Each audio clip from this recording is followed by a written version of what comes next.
Good morning all. We have seen that the eukaryotic cell consists of a cell membrane.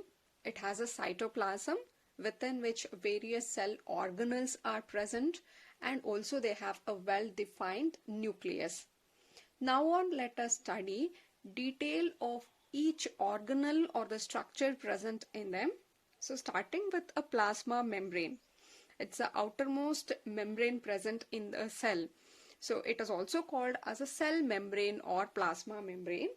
The structure of these membrane were able to be studied only after the discovery of advanced electron microscope in 1950s. And chemical studies on the cell membrane showed that these membrane were actually made up of lipids. They have lipids which are arranged in a bilayer. Later on, biochemical investigation clearly revealed that it is not only the lipids which are present, along with the lipids, they also consist some proteins and carbohydrates. The ratio of protein and lipids will vary. So, then also they told that the protein are of two types, intrinsic protein and extrinsic protein. So it was only that improved model of structure of cell membrane was proposed by Singer and Nicholson. Apart from the information what they had earlier, they have been able to give all a detail of the cell membrane, and this model which will explain the structure of the plasma membrane is called as fluid mosaic model. Very important, fluid mosaic model was proposed by Singer and Nicholson. They said that the plasma membrane is made up of phospholipids and protein. So seeing the phospholipids. Phospholipids meaning what? These are the lipids which are attached to a phosphate also. They have a phosphate along with the lipid. So the phospholipids are bilayer. The phospholipids are bilayer.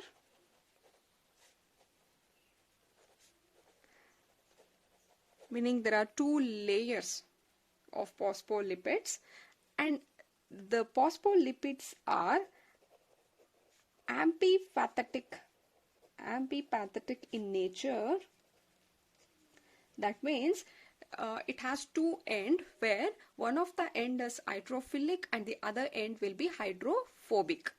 So here it means what?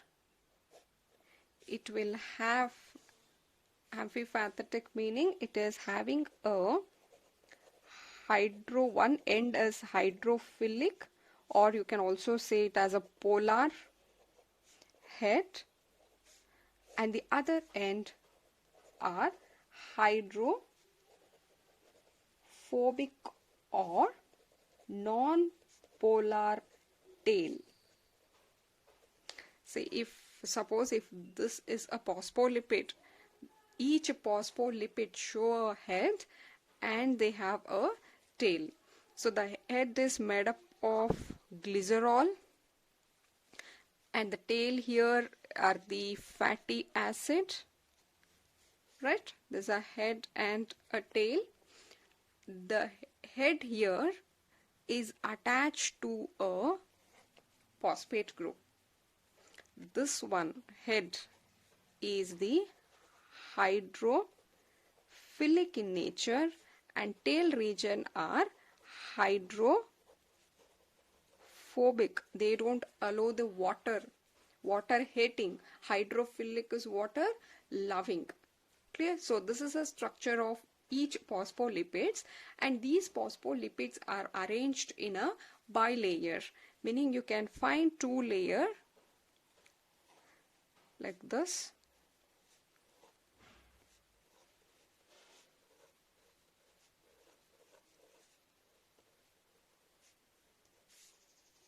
So this is one layer of phospholipid, and this is the other layer of phospholipid, head and tail.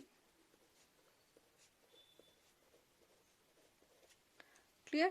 This is what phospholipids form a bilayer. Bi meaning it is two layer. You can say this is one layer which is made up of phospholipid, and this is the second layer of phospholipids. And also you can see that the phospholipid facing are, the head are towards outside and tail are towards the inner side. So this is a head and this will be the tail, and in this layer this is a head and the tail. You can see the tails are towards inner surface and the head is towards outer, it is away, the heads are away. So then the phospholipids show two type of movement. The phospholipids show two types of movement. One you call it as a transition movement. See, if the movement of phospholipid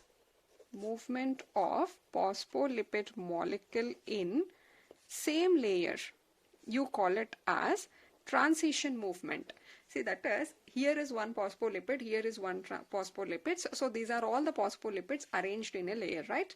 So now what happens, these phospholipids have the ability to move. That you can see that these phospholipids can move here. They can exchange, that this phospholipid can go to this position and this phospholipid can come to this position. Right, the first phospholipid here can move to the fourth position and the fourth phospholipid can come to the first position. That means the phospholipids are able to move here, but the movement is between the same layer. If exchange is between this layer, you call such movement as transition movement. And the second type of movement you call it as a flip-flop movement. Here, the movement of phospholipid molecule is between two layers. See, if this phospholipid is replaced by this, that is, this comes to this layer or this will move to this place. Here, the movement is between the layers. So that type of movement you call it as a flip-flop movement. Am I clear with this point? The phospholipids meaning lipids attached to a phosphate group. The phospholipids are bilayer. Each phospholipids will have a polar head region and a non-polar tail. So this is the head and these two fatty acid molecules forms the tail. The head is attached to a phosphate. So this is individual phospholipids. And in case of plasma membrane, it is made up of phospholipid bilayer. That phospholipids are arranged in two layers. They are arranged such that head is away from each other. The tail is facing towards the inner surface. The phospholipids also have the ability to move. We'll come back to this again. So apart from phospholipid, the next important molecule what it has is called protein. So it has the protein. So the proteins are alpha globular. They are alpha globular proteins. See, globular meaning what? A spherical proteins are called as a globular proteins. So here proteins are also of two type. Proteins are of two type. One you call it as a extrinsic protein. Extrinsic protein. Extrinsic proteins are present on either side.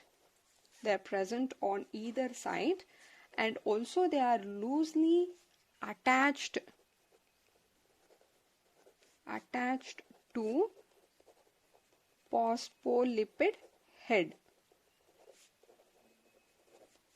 And the second type of protein you call it as intrinsic protein. So these are partially, or it can be completely also, completely embedded in phospholipid bilayer. So in the same diagram, I'll show you here. So these are the phospholipid bilayer. You can find two type of proteins. One type of protein is called as extrinsic protein. See, if you say extrinsic protein, suppose let us imagine here is a protein present. These are called extrinsic protein. These are all the extrinsic protein. You can see they are present on, you can find this extrinsic protein on either side. On both the side you can find this extrinsic protein, and they are loosely attached to the phospholipid head. So this is a head of the phospholipid, right? So you can see that these proteins are attached to the phospholipid head. So these are called extrinsic. So these are called as extrinsic protein, and this is the head, and these are the tail, and overall this is a phospholipid bilayer, right? And the second type of protein are called intrinsic protein. Intrinsic meaning extrinsic were just present on the surface. Intrinsic, you can find that these can get embedded like this. It is partially like this. They can be partially embedded in the lipid layer, or fully they are within this layer. They have penetrated. So these are called as intrinsic protein. This which get penetrates into the layer are called as intrinsic proteins. You can see that they cross both the layer. They are also called as transmembrane protein. This one which are completely embedded, you call it as a transmembrane protein. So these are the two types of protein which are present in the plasma membrane. Apart from this, they can also have this carbohydrates which are attached to the protein. So if you look at the diagram given in the textbook, so this is a fluid mosaic model. You can observe here. So these are all the head region.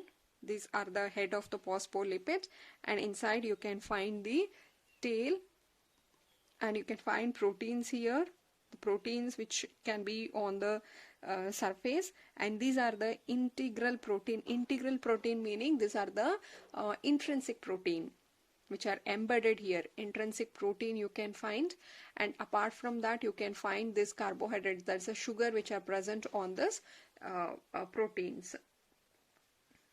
Clear? You can find these are all the sugars which are present on the protein. This plasma membrane structure of prokaryotic and eukaryotic are the same. So apart from this, one more thing which we have to understand here is the ratio of the proteins and lipids will vary in different cell type. In case of example they have given, if you consider the plasma membrane of erythrocytes, that if you consider the RBC cells cell membrane, they approximately have 52% of protein and 40% of them are lipids. Rest are the proteins, carbohydrates. Clear? So the ratio of the protein and the lipids can vary depending upon the cell type. Right?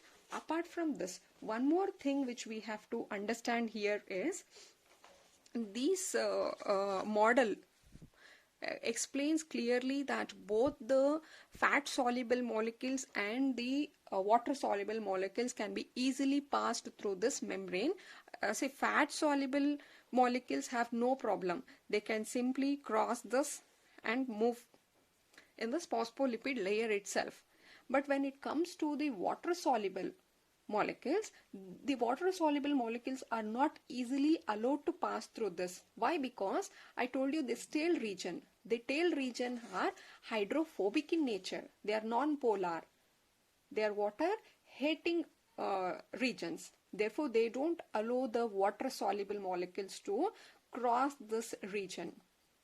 To overcome this, what they do is water soluble molecules will move through this intrinsic protein. So this here, these were what? Fat soluble, and thereby there can be the water-soluble molecules which will move through this transmembrane proteins or integral protein or intrinsic protein, whatever, all are same. So therefore these are also, the proteins will also form a channel. They are allowing the water soluble. Therefore they are also called as a channel protein. These are also called as channel protein. Clear? So now both fat soluble molecules are also passed. Water soluble molecules are also able to be passed through this membrane. So this is one thing. And most important, one more which we have to talk of is regarding the quasi fluid nature. See, what it means here is the lipids are considered as a fluid, because of which the proteins can easily move. It is not only the phospholipids which are moving, even the proteins which are present on them, they also can move,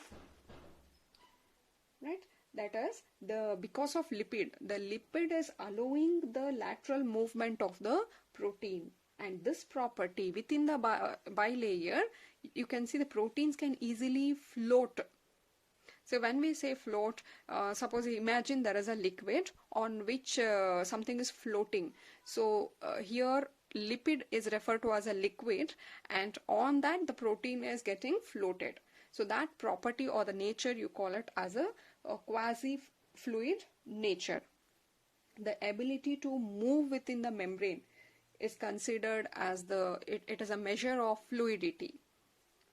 Clear? Now, what is the function of this plasma membrane? What it does?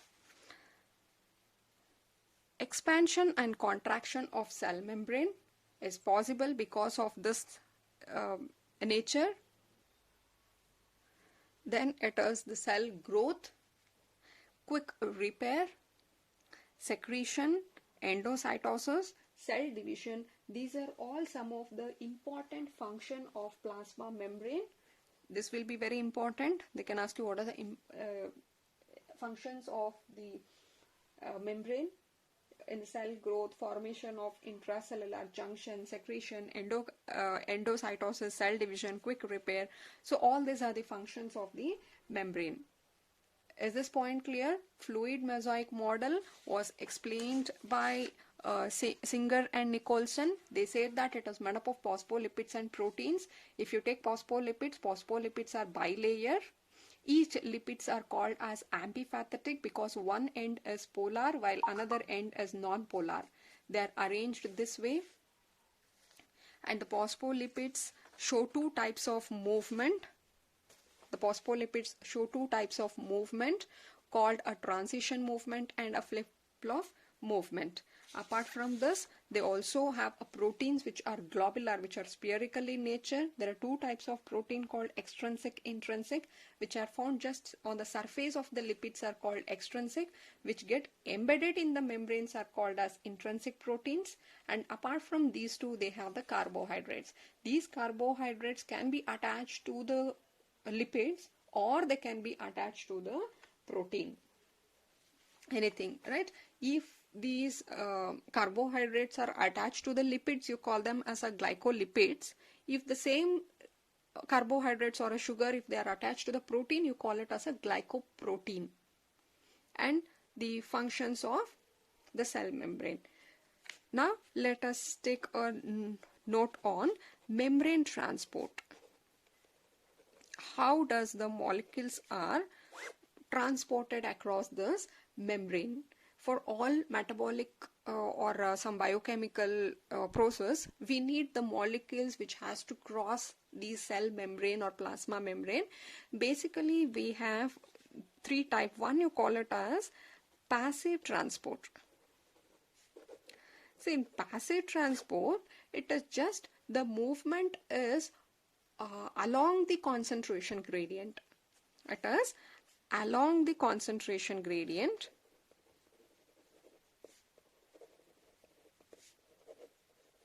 Movement of molecules will be from higher concentration to lower concentration.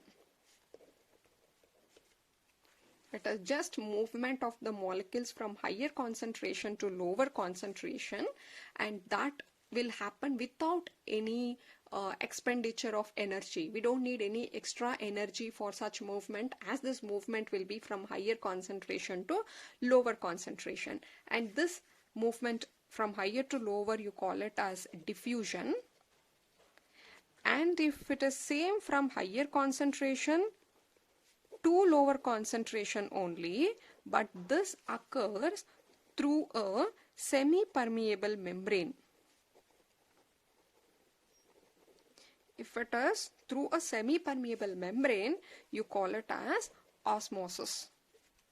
Am I clear with this point? In this type of movement, molecules will move from higher concentration to lower concentration, that is along the concentration gradient. Therefore, they don't need, no energy is required. Simply, if it is from higher to lower, you call it as diffusion. If it is from higher to lower only, through a semi-permeable membrane, you call it as osmosis. And the second type of transport is called as active transport. Active transport here is against the concentration gradient. It is against a concentration gradient, meaning movement of molecule will be from lower concentration to higher concentration. It is moving against. Therefore, movement will be from lower to higher. To do this, it need energy. When you are going against, we need energy. When you are going along with it, there is no need of energy. So here it needs the energy which is taken in form of ATP. So this is called active transport. Clear example here is the sodium and potassium pump. We will see this in further chapters also. But for now, understand that there are mainly two types of transport which occur across the membrane. One it is called passive, another one is active. Passive movement is from higher concentration to lower concentration, therefore they don't need energy. Here active transport is opposite to it, that is movement will be from lower concentration to higher concentration, which is against the concentration gradient, hence it requires a lot of energy which is taken in form of ATP. Hope I am clear with the plasma membrane structure. And also please refer the diagram which is given in the NCERT book, page number 131, figure 8.4, fluid mosaic model of plasma membrane.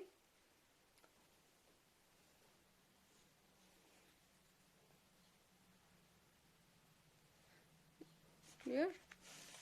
Extrinsic proteins are also called as the peripheral proteins because they are present on the surface of the lipid, therefore they are also called as peripheral proteins, whereas intrinsic proteins are referred as integral proteins. All are same, don't get confused.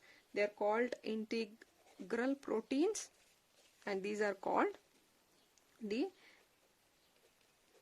peripheral protein. Yes. In the next class, we'll take up the cell wall. But the cell membrane or the plasma membrane is present both in the plant cell as well as in the animal cell, and the structure of them in the prokaryotes and eukaryotes are same. Almost they are same. Thank you.